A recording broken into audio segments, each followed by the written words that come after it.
ABCD study চ্যানেলে স্বাগত জানিয়ে আজকের ভিডিওটি শুরু করছি।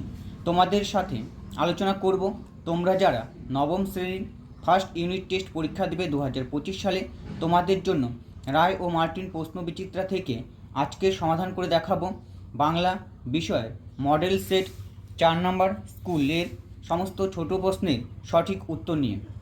চলো দেরি না করে আলোচনা শুরু করা যাক।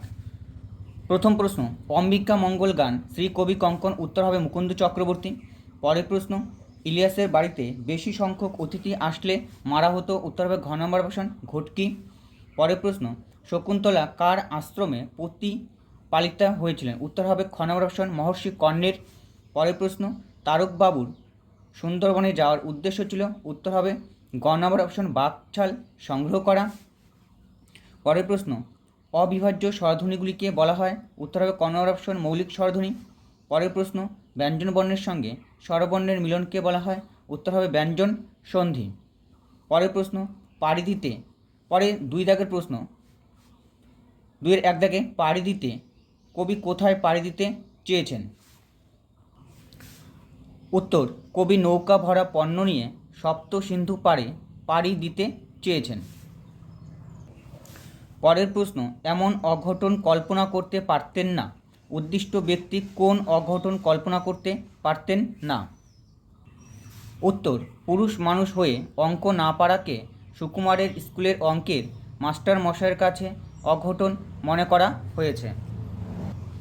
পরের প্রশ্ন, ইলিয়াস ও তার স্ত্রী প্রকৃত সুখের সন্ধান কখন পেয়েছিল, উত্তর মোহাম্মদ শাহর বাড়িতে যখন মজুরের কাজ করত তখন ইলিয়াস ও তার স্ত্রী সুখের সন্ধান পেয়েছিল। পরের প্রশ্ন, ধীবর বৃত্তান্ত নাট্যাংশ অনুযায়ী রাজশ্যালক কোন কাজে নিযুক্ত ছিলেন, উত্তর হবে নগর রক্ষার কাজে।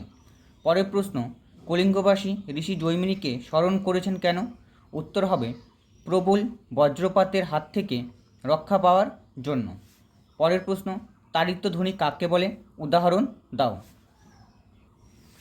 উত্তর যে ধ্বনি উচ্চারণের সময় জিহ্বা দন্তকে এমনভাবে আঘাত করে যেন মনে হয় দাঁত তেড়ে আনছে, তাদের তাড়িত ধ্বনি বলে, যেমন ঢাসনারো ঢুসনারো ইত্যাদি। পরের প্রশ্ন, ধ্বনি পরিবর্তনের আলোচনায় স্বরভক্তিকে আর কি নামে ডাকা হয়, উত্তর হবে বিপ্রকর্ষ বা মধ্য স্বরাগম। পরের প্রশ্ন, প্রতি যোগ অহ সমান প্রত্যহ কীভাবে সন্ধি হয়েছে লেখো, উত্তর হবে ই যোগ অ সমান জ।